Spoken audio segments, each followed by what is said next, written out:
Well, here's my dilemma.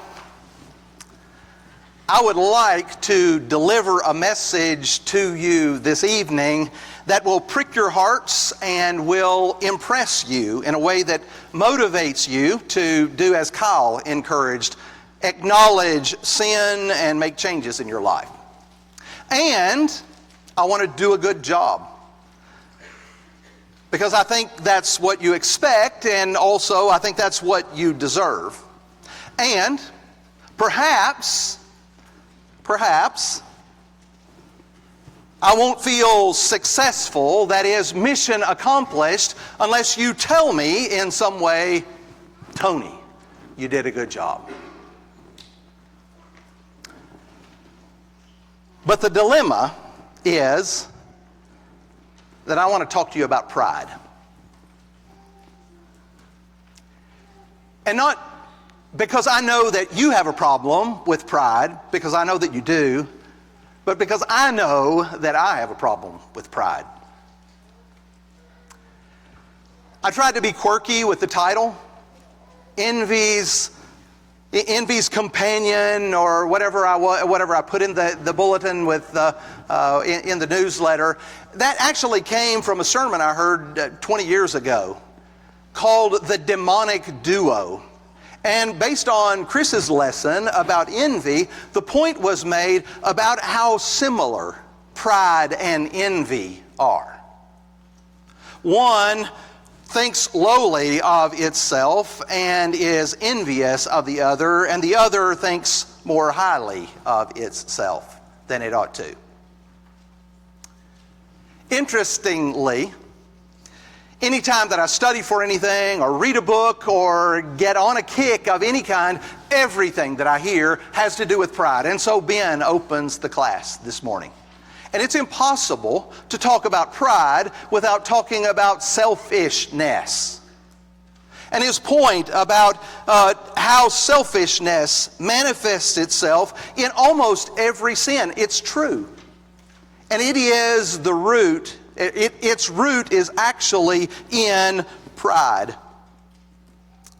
Tonight, my objective is to get you to see two or three things. One, I want you to see how that pride permeates the sins that are in our lives. It is what causes us to lust. It is what, in many cases, causes the greed in our lives. It causes us to do good things, too, that turn into bad things because of our attitude, because we have an attitude of pride. Things like work hard and want to provide for our family. I want you to accept that if the motivation is actually pride, even the good things that I do become muted in value to me. And that's a hazard. That is a danger for all of us. I want you to know that pride, left unchecked, is killing you. And it's killing the relationships that you want to have with people that are valuable in your life. And I want you to know that the only way that you're going to overcome pride is not by becoming more religious, but by offering yourself, your selfish nature, to God in sacrifice, and allowing Him and His will to take over your self-will and to direct you.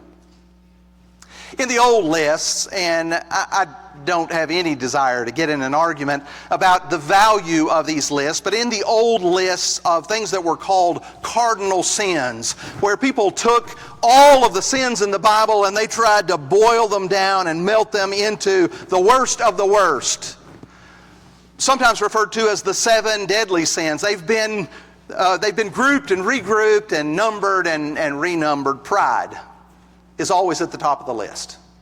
It's most of the time listed as the original, the worst, and the most demonic of sins.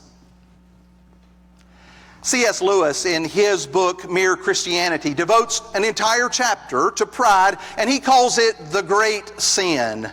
And his description of pride is that it is the complete anti-God state of mind. The proud person cannot be in the presence of God. And he goes to develop that thought by saying that people that are religious, people that think that they have God, actually must have something other than God, because they don't exist together. Because guess what? God hates pride.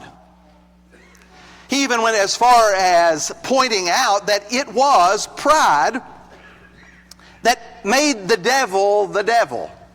Pride was what drove the devil to become the devil. And from the very first, in Genesis chapter 3, when we're introduced to the man and the woman in the garden, it is pride. When Eve determined that the fruit was desirable to make one wise, and she bought the lie that the devil had told her about her being like the gods, it fed on her pride, and she partook of the fruit, all the way to the end of the New Testament, in the books of James and Peter, where Peter and James both quote from the book of Proverbs and say that we are to be clothed with humility, for God resists the proud, but gives grace to the humble. Pride is a Bible topic. And you may find it in synonyms like haughty or arrogant, boastful, presumptuous, or phrases like lifted up or exalted himself, self-righteous.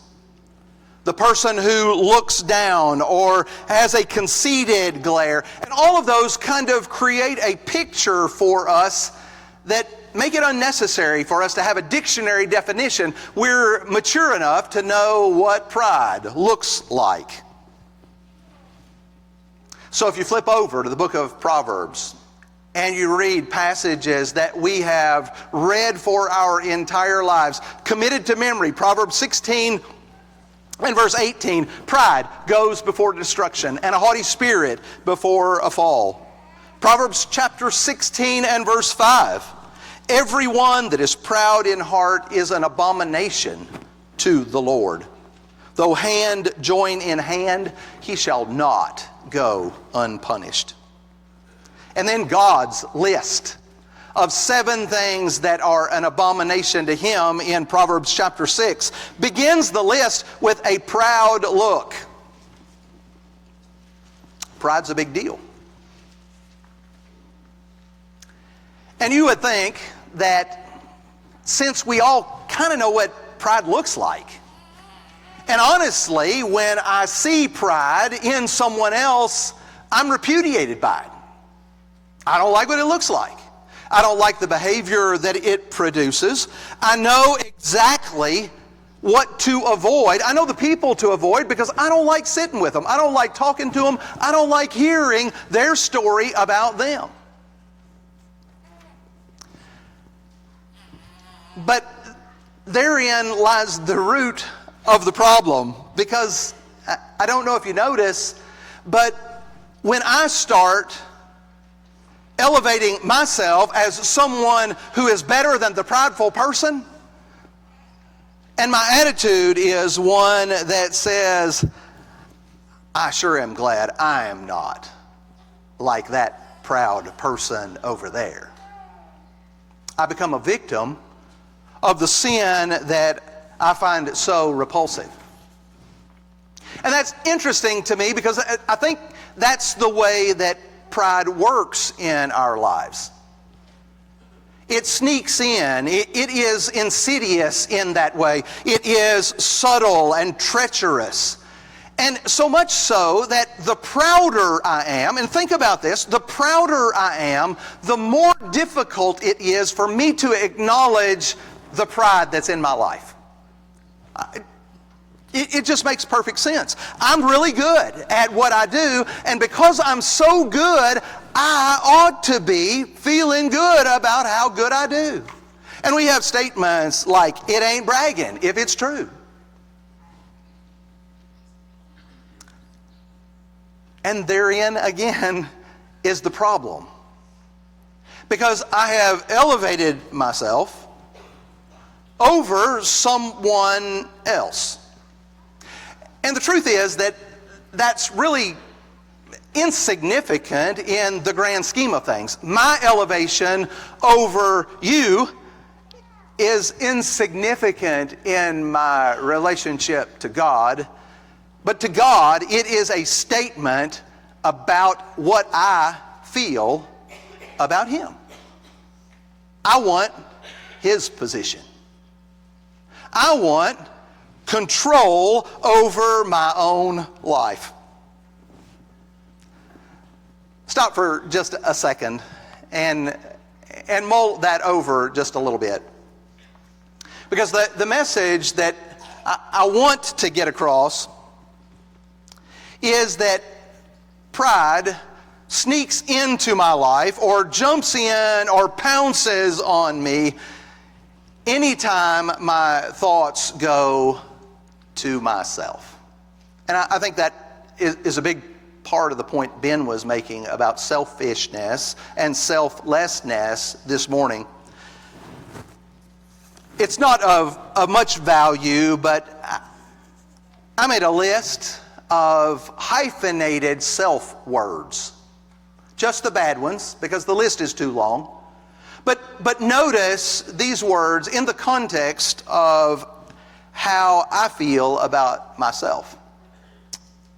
Self-focused, self-seeking, self-absorbed, self-centered, self-confident, self-deceived, self-deluded. I have self-esteem problems.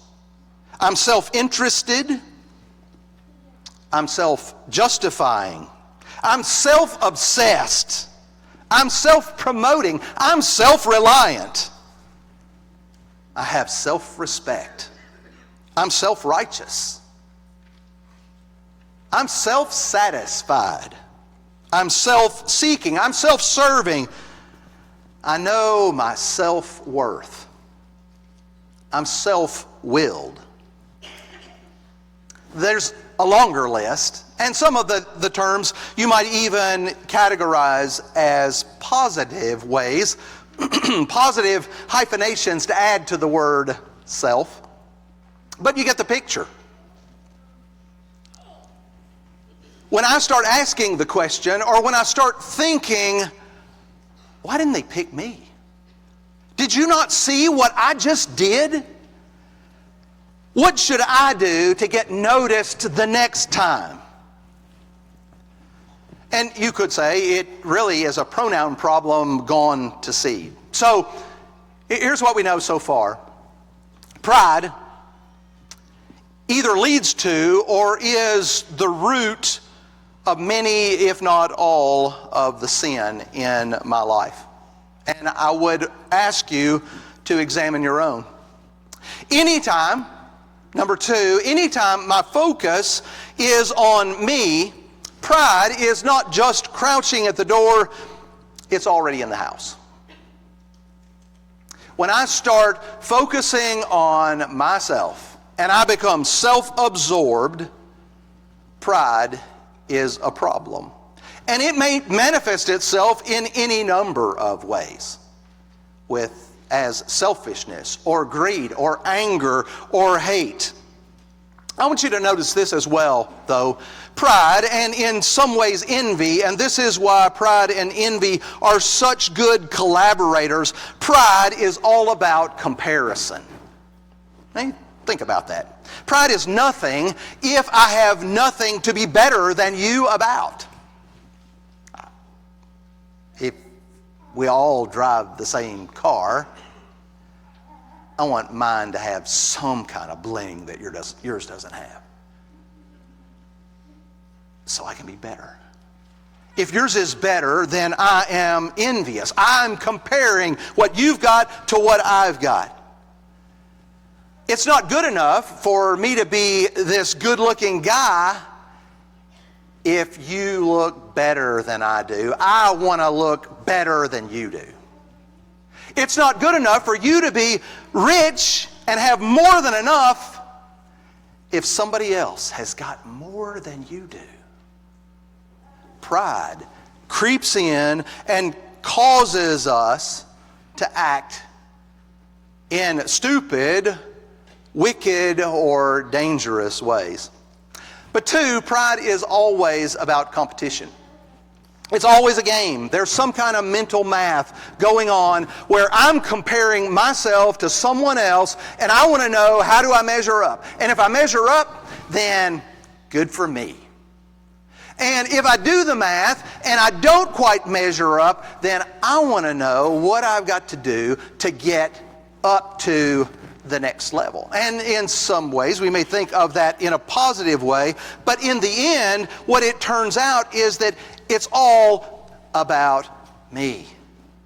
My attention is on me, me, me. Sometimes, and someone made this observation, that we need to recognize that pride is not just about being superior.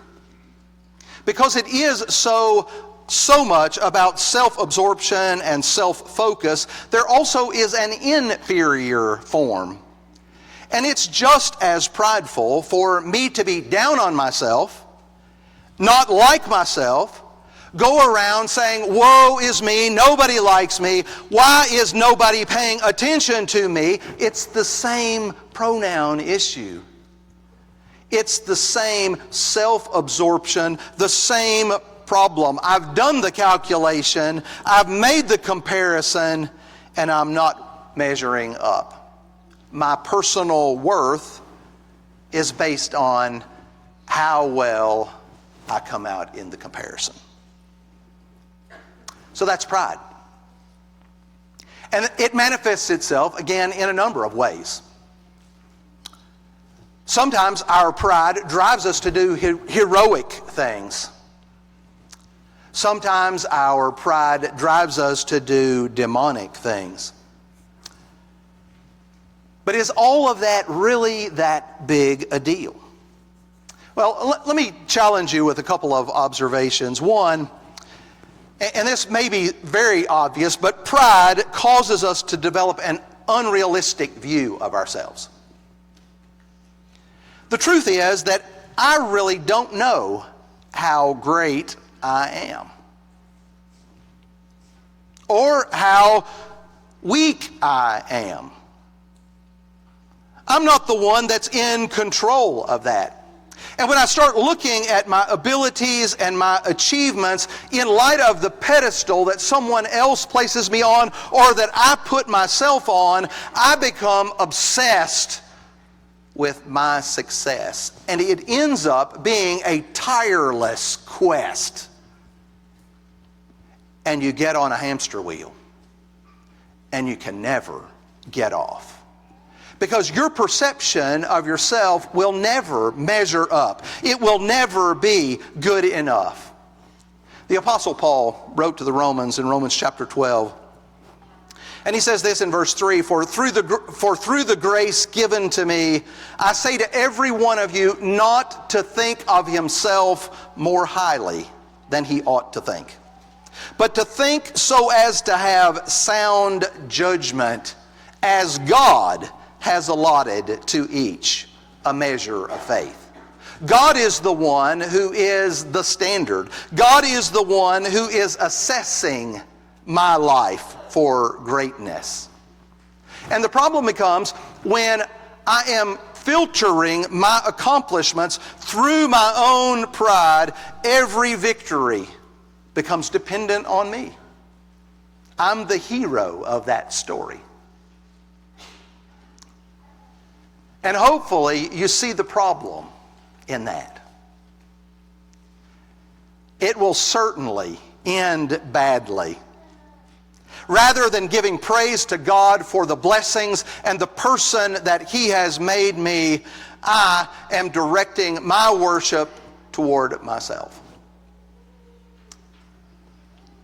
God has a problem with that. God has a problem with my assessment of myself, putting me in a place where He says only He belongs. But this is another danger that I think is an important one to recognize about pride. And that is that in its accomplishments, it ultimately separates us from community. Think about the objective of me building myself up. I want to have a relationship with Matt, but only to the extent that Matt can help me. And when Matt quits being able to help me, I'm headed down the line, and Robert is the next guy that I want to be friends with, because Robert is going to help me, because the relationships that I have are all about me. And that may be an exaggeration in those situations and too easy to see, but I will guarantee you that there are many marriages that are destroyed because of pride, and one spouse or the other so focused on what they can get out of the relationship that it drives the other spouse away. It loses that relationship that you wanted to create. And if that happens on a grander scale, in a community, in a church, in a family, where everything is about me, whether I'm the dad or I'm the child, it isolates me from those that I was seeking ultimately to use for my benefit. Pride does that. And again, I want to keep you thinking about how difficult it is to recognize pride in our lives. I mean, really, I'm right. And because I'm right, you ought to agree with me, and our relationship could go on. Or, I'm really best at this, and you ought to just let me do it. And it drives a wedge. It drives a wedge between the people that we want to have a relationship with. Life becomes a solo mission rather than a team effort. And people are diminished to obstacles that hinder our progress along our path to become the people that we want to become. Pride gets in the way.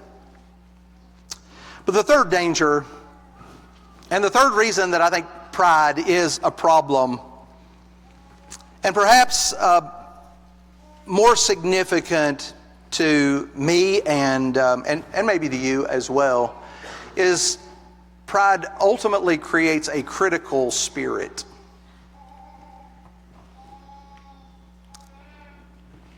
Unattended pride starts to create a jaded outlook on life that zeroes in on other people's faults. They're not measuring up. Their negatives are helping my positives, and I become quick to judge others' flaws. My strengths, I think, give me license to interject into your life. You see, I'm so much better at this than you are. And you should be willing to hear what I have to say. And that kind of critical spirit causes us to replace our compassion for those that are weaker with self-righteousness, as we look down on others' faults, and as they listen to us boast about our own successes, spiritual or otherwise. It's pride that allows the stronger brother with the big log in his eye to go work on the weaker brother with the speck in his eye. That kind of critical spirit is engendered by me allowing myself and my focus on myself to become a dominating force in my life. Rather than continually pointing out others' deficiencies, I need to be honest about my own imperfections. Finally, pride puts me in the perhaps enviable position of ultimate control of my life. Notice again in Genesis chapter 3, God had provided direction and beauty in the lives of Adam and Eve. It was the devil that introduced options in Eve's mind. Up until that point, she had clear instruction. She knew exactly what to do. She knew why she was doing it, and she had bliss in her life. But the devil said, you could have it better. You could take control of your own life. You have options. And pride took over. The pride of life, the desire to be somebody better, the desire to be someone else. And there were consequences to deal with. Pride convinces me that my way makes perfect sense. It's best. It's best for me. And God is quickly no longer in the picture in my life. I'm on my own. I can finally do things right. I can finally do things my own way, is the way I think. But not really. Not really. Because God hates pride. And pride leads to destruction. And God severely punishes pride. Because it is my claim against His rightful position as ruler in my life. There's a word in the King James Version of the 19th Psalm that catches my attention every time I read it. Because I think it expresses this concept of pride in a very special way.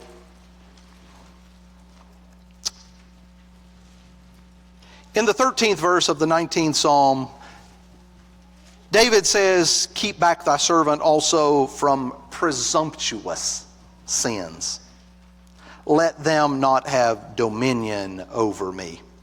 Then shall I be upright, and I shall be innocent from the great transgression." Presumptuous sin. You see, in the word presumptuous is the word presume. And that's what pride causes me to do. It causes me to presume that I have more of something than I really have.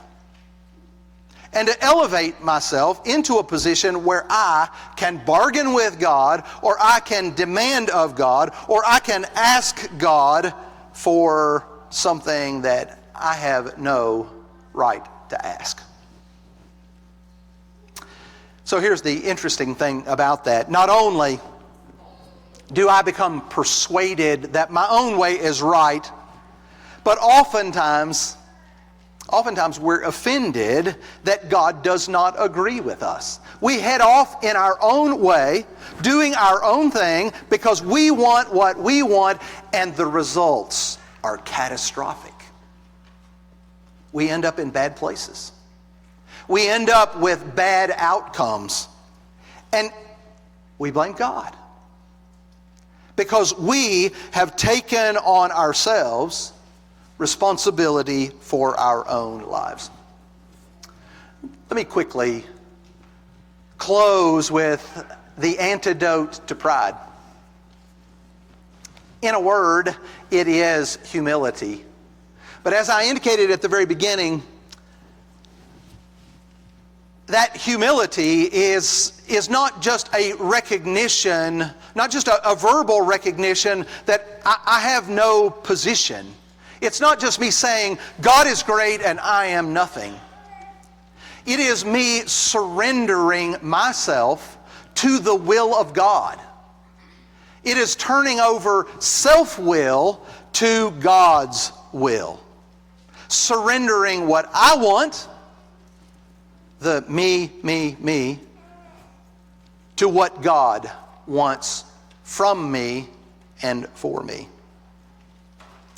C.S. Lewis also said that true humility is not thinking less of ourselves. And I think this speaks to those of us that have that negative form of, that inferiority form of pride.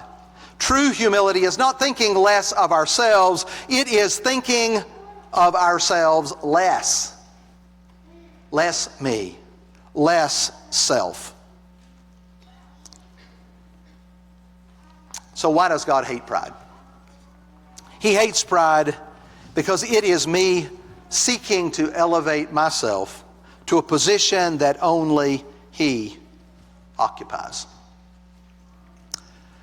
Someone made the quippy statement, and I thought it was good. God has two plans for us. Plan A is humility. Let God handle it. Turn it all over to God. Surrender my will to God's will. Plan B is humiliation. Which do you choose? In Philippians, the 2nd chapter, Paul writes that at the name of Jesus, every knee will bow. Of those in heaven and those on the earth and those under the earth. There is a great day coming. And the Lord of all the earth, the sovereign God, is sending His Son back a second time. This time not to show me what humility, selflessness, self-sacrifice is, but He comes with the sword. In the clouds, bringing vengeance on those that know not God and that obey not the gospel. Are you a Christian? Or have you taken things into your own hands? Do you think that you have what it takes to please God without following the direction that God has given? Are you that proud? Are you that presumptuous? If you're not a Christian, surrender your life to God. Obey Him in baptism and be raised to be a new creature, a new creation in Christ Jesus. If you're subject to the Lord's invitation in any way, will you come as we stand and sing?